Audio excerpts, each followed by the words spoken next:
Welcome to robust news. Robust news में आपका स्वागत है। आज हम आपको ऐसी खबर से रूबरू कराएंगे कि आप बिल्कुल ही आपको पता चल जाएगा कि बैंक के पैसे किधर गए, यानी बैंक में रखा पैसा किधर जाता है, उसके बारे में जानकारी देंगे। तो हम बता रहे हैं भगोड़ा हीरा व्यापारी मेहुल चोकसी एंटीगुआ में अभी है लापता। भगोड़ा हीरा व्यापारी मेहुल चोकसी पंजाब नेशनल बैंक के साथ 13,500 करोड़ रुपए की धोखाधड़ी के मामले में वांछित है। वह जनवरी 2018 से कैरिबियाई द्वीपीय देश एंटीगुआ एवं बारबुडा में रह रहा है। चोकसी को रविवार को आखिरी बार उसकी कार में देखा गया था। यानी मेहुल चोकसी को कार में आखिरी बार कल देखा गया था। कार तो पुलिस ने बरामद कर ली है, लेकिन चोकसी का कुछ पता नहीं चल पाया है। अगर आप मेरे चैनल में नए हैं तो चैनल को सब्सक्राइब कर लें और कमेंट में अपनी राय देना ना भूलें और घंटी बजाना भी ना भूलें। घंटी बजा देने से आपको हमेशा हमारा अपडेट मिलता रहेगा। एंटीगुआ एवं बारबुडा में रह रहा भगोड़ा हीरा व्यापारी मेहुल चोकसी लापता हो गया है और रविवार से ही पुलिस उसकी तलाश में जुटी है। कैरिबियाई द्वीपीय देश की रॉयल पुलिस फोर्स ने एक बयान में यह जानकारी दी। उल्लेखनीय है कि चोकसी भारत में पंजाब नेशनल बैंक (PNB) के साथ कथित तौर पर 13,500 करोड़ रुपए की धोखाधड़ी के मामले में वांछित है। वह जनवरी 2018 से इस देश में रह रहा है। अधिकारियों ने मंगलवार को बताया कि चोकसी के खिलाफ लगे आरोपों की जांच कर रही CBI ने इस खबरों औपचारिक और अनौपचारिक मंच के जरिए पुष्टि कर रही है। इंटरपोल ने भी एजेंसी के अनुरोध पर उसके खिलाफ रेड कॉर्नर नोटिस जारी किया है। एंटीगुआ पुलिस ने एक बयान में बताया कि चोकसी को रविवार को आखिरी बार उसकी कार में देखा गया था। कार तो पुलिस ने बरामद कर ली है, लेकिन चोकसी का कुछ पता नहीं चल पाया है। अगर आप इस न्यूज़ को फेसबुक पर देख रहे हैं तो पेज को लाइक करें। चोकसी के वकील विजय अग्रवाल ने उनके मुवक्किल के लापता होने की खबरों की पुष्टि की है। एंटीगुआ पुलिस ने भारतीय समय अनुसार सोमवार रात चोकसी के लापता होने के संबंध में बयान जारी किया। पुलिस ने उसकी तलाश रविवार को शुरू की थी और उसकी तस्वीर के साथ एक बयान जारी किया है ताकि लोगों से उसके संबंध में जानकारी हासिल की जा सके। बयान में कहा गया है, पुलिस जॉली हार्बर के निवासी 62 वर्षीय मेहुल चोकसी के लापता होने के मामले की जांच कर रही है। चोकसी के लापता होने की शिकायत जॉनसन पॉइंट पुलिस थाने में दर्ज कराई गई है। वह रविवार 23 मई 2021 से लापता है। स्थानीय मीडिया संस्थान एंटीगुआ न्यूज़ रूम ने पुलिस आयुक्त एटली रोडने के हवाले से मंगलवार को बताया कि पुलिस भारतीय कारोबारी मेहुल चोकसी का पता लगाने में जुटी है, जिसके लापता होने की अटकलें हैं। खबर के अनुसार एंटीगुआ एवं बारबुडा की नागरिकता ले चुके चोकसी को रविवार को दक्षिण इलाके में गाड़ी चलाते देखा गया था। बाद में उसका वाहन बरामद हो गया, लेकिन चोकसी का कुछ पता नहीं चल पाया। चोकसी के विजय अग्रवाल ने खबरों की पुष्टि की है। मालूम हो कि जनवरी 2018 में अपने भांजे और PNB घोटाले में आरोपी हीरा कारोबारी नीरव मोदी के साथ देश छोड़कर भागने वाले गीतांजलि जेम्स लिमिटेड के प्रबंधक निदेशक मेहुल चोकसी, उसकी पत्नी अम्मी मोदी और भाई निशाल मोदी ने एंटीगुआ की नागरिकता ले ली थी। जून 2019 में एंटीगुआ के प्रधानमंत्री गैस्टन ब्राउनी ने कहा था कि चोकसी की नागरिकता के आवेदन की जांच की गई थी। उसे नागरिकता मिल गई है, लेकिन उसे रद्द किया जाएगा एवं उसे वापस भारत भेजा जाएगा। पर इसका एक रास्ता है। ऐसा नहीं कि हम वित्तीय अपराधों में लिप्त अपराधियों को पनाहगाह उपलब्ध करा रहे हैं। चोकसी और उसके भतीजे नीरव मोदी पर कुछ बैंक अधिकारियों की मिली भगत से पंजाब नेशनल बैंक पीएनबी के साथ कथित तौर पर 13,500 करोड़ रुपए की धोखाधड़ी करने का आरोप है। नीरव मोदी अभी लंदन की एक जेल में बंद है। दोनों के खिलाफ केंद्रीय अन्वेषण ब्यूरो सीबीआई जांच कर रहा है। सीबीआई ने पीएनबी घोटाले में नीरव मोदी और चोकसी दोनों के खिलाफ अलग अलग आरोप पत्र दाखिल किए हैं। अपने आरोप पत्र में सीबीआई ने आरोप लगाया है कि पीएनबी के 13,500 करोड़ रुपए के घोटाले में चोकसी ने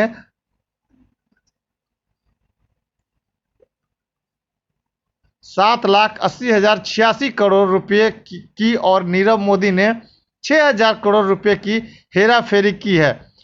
पीएनबी फर्जीवाड़े की जांच सीबीआई एवं ईडी कर रही है।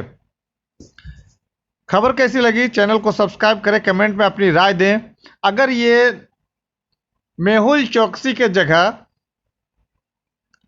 अगर मोहम्मद चोकसी होता तो अब तक पुलिस की गिरफ्त में आ गया होता और इंडिया के जेल में पड़ा हुआ सड़ रहा होता। खबर कैसी लगी? चैनल को सब्सक्राइब करें, कमेंट में अपनी राय दें। आपका दिन शुभ रहे। Thanks audience, thanks listener.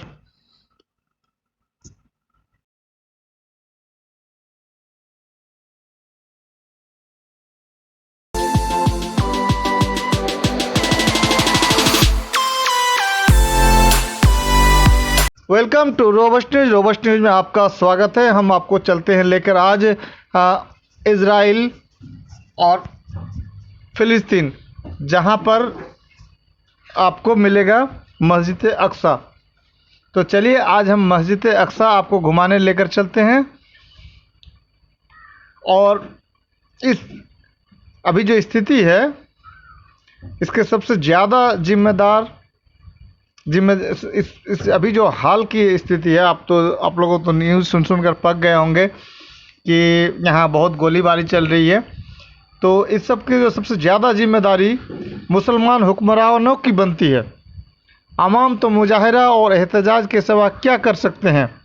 अगर किसी की बात में वजन है या कोई फिलिस्तीनी मुसलमानों के लिए मौसर किरदार अदा कर सकता है तो वह हुक्मरान है। लेकिन अफसोस वह साफ देख रहे हैं कि इसराइल जबरो सितम की हदों से गुजर गया है और अब हुक्मरानों की तरफ से मुअश्शर आवाज़ उठाए बगैर इसको लगाम देनी मुश्किल है।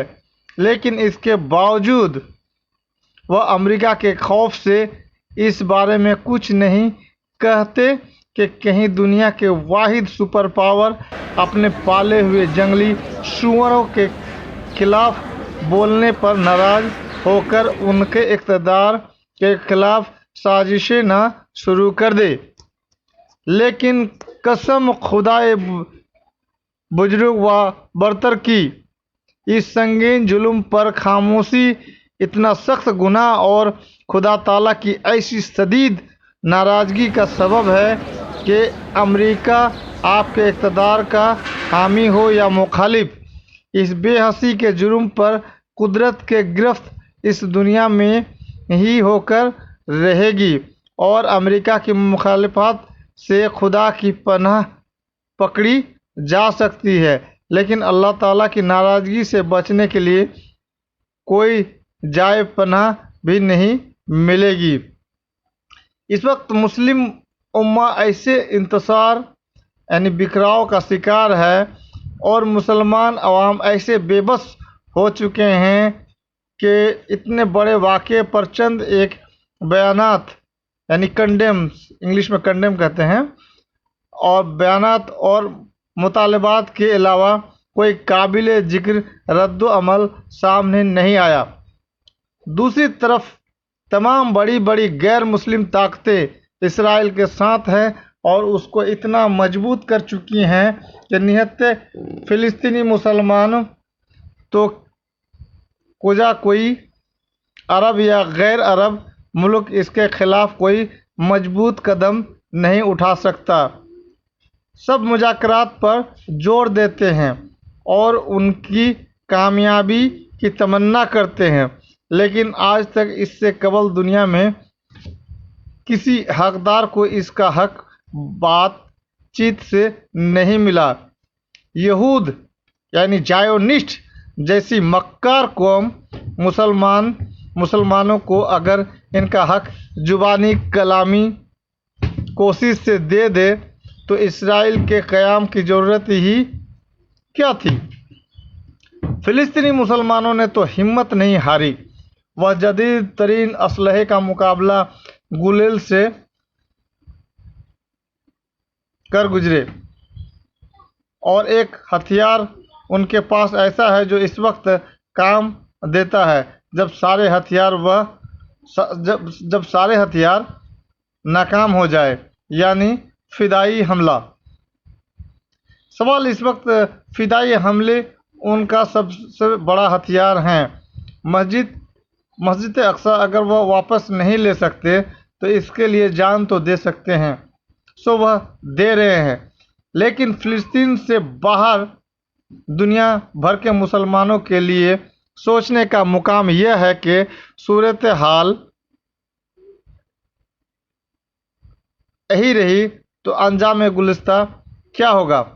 फ़िलिस्तीनी मुसलमानों को इस मुश्किल वक्त में तन्हा छोड़ दिया गया तो दुनिया भर में जहाँ जहाँ मुसलमान अक़लियत हैं, या दुनिया भर में जहाँ जहाँ मुसलमान अक़लियत में हैं और उनके ख़िलाफ़ दुश्मनाने इस्लाम तवाकिन यलगार के लिए परतोले बैठे हैं, उनके तहफ़्फ़ुज़ की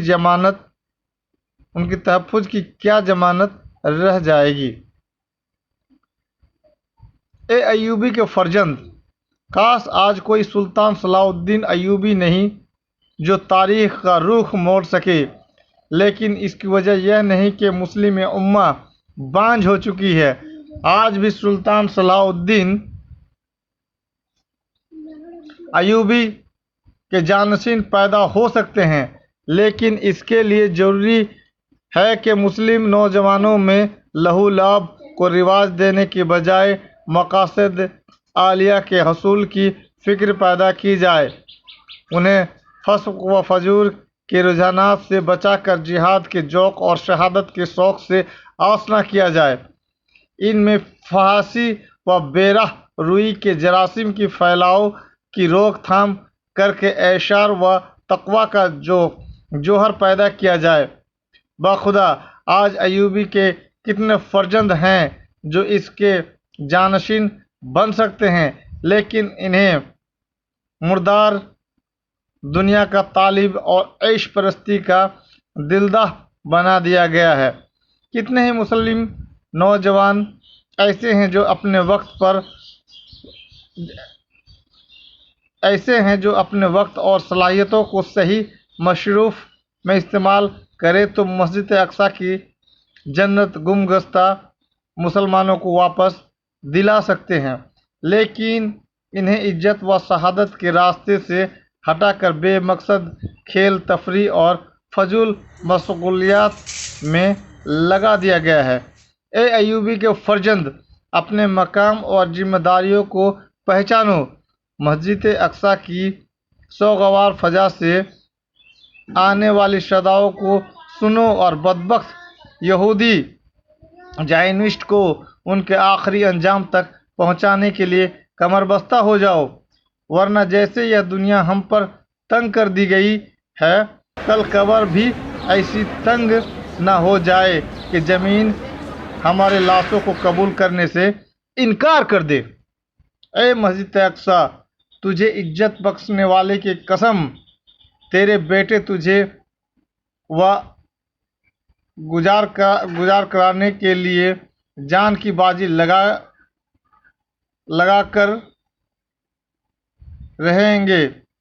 अगर तुझ तक ना पहुंच सके तो तेरे गिर्द अपने खून और जिस्मों से ऐसी बाज ज़रूर तामीर कर देंगे जो तेरे दुश्मनों को तुझ तक ना पहुंचने देगी।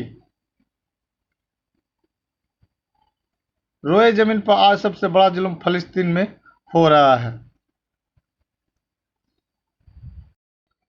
और हमारे मुस्लिम मुल्क जो 57 के 57 हैं उसमें से लगभग मुल्क के राजा इस स्थिति में पड़ा है कि आपने तो बिल क्लिंटन का हाल सुना होगा कि बिल क्लिंटन और मोनिका लेविस्की का क्या चक्कर हुआ था।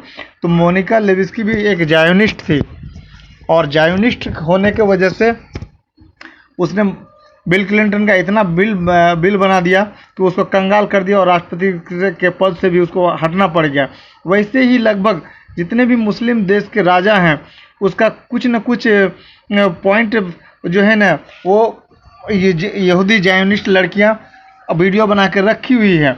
अगर कोई कुछ बोलना भी चाहता है तो उसे डर दिखा दिया जाता है कि भाई तेरा वीडियो अब लीक कर देंगे। तो इस वजह से जो मुस्लिम ममालिक के राजा हैं इन लोगों का सिट्टी पिट्टी गुम है। उनके पास ताकत रहते हुए भी वो ताकत का इस्तेमाल नहीं कर पा रहा है क्योंकि उसकी काली करतूत की वीडियो इन जायोनिस्ट लड़कियों के पास है और जिसके नतीजे ये हैं कि आज मस्जिद अक्सा को एक बार नहीं 100 बार तोड़ने की कोशिश हो रही है, लेकिन ये मुस्लिम देश के राजा, राष्ट्रपति, प्रधानमंत्री कुछ नहीं कहते क्योंकि ये अय्याशी में मस्त हैं। और अगर वो कुछ बोलना चाहें तो ये सुंदरिया उन्हें जीने नहीं देगा, उसे अपना कुर्सी से हाथ धोना पड़ेगा। तो ये लोग सिर्फ स्कैंडल की वीडियो ही नहीं बनाते हैं, ये मस्ती की वीडियो भी के फीस तो लेते ही हैं, साथ में ही ये इसका वीडियो बना कर रख लेता है जो कि बाद में इन्हें काम में आता है। और ये जब मर्जी तब पैसा उनसे निकलवाते रहते हैं इन राजाओं से। और तो और अगर इनके कहे हुए बात पर अमल ना करे तो फ़ौरन वो उसके खिलाफ मोर्चा खोल देते हैं और फिर उसकी हालत ख़राब हो जाती है। जैसे एक छोटा सा सिंपल सा उदाहरण, सऊदीया के राजा हमास के लोगों के खिलाफ खड़े हो गए। यानी अभी का जो मुस्लिम देश के राजाओं की स्थिति है वो जस्ट लाइक बिल क्लिंटन और मोनिका लेविस्की के जैसा हाल है। यानी मोनिका लेविस्की ने जो बिल क्लिंटन का जो हाल किया था वही हाल है, लेकिन मोनिका लेविस्की का हाल और बिल क्लिंटन का हाल आम हो गया था और इन राजाओं के हाल उनके जैसा आउट नहीं हुआ, एक्सपोज नहीं हुआ। एक्सपोज नहीं होने के कारण है कि ले दे करके मामले को सलटा लेना, लेकिन ये कब तक ले दे करके मामले को सलटते रहेंगे और इन खूबसूरत बलाएं इन्हें मस्जिद अक्सा से दूर रखेंगे, ये तो वक्त ही बताएगा कि ये मस्जिद अक्सा के लिए ये क्या करते हैं या इन्हीं खूबसूरत बलाओं के पीछे ही छुपे रहेंगे।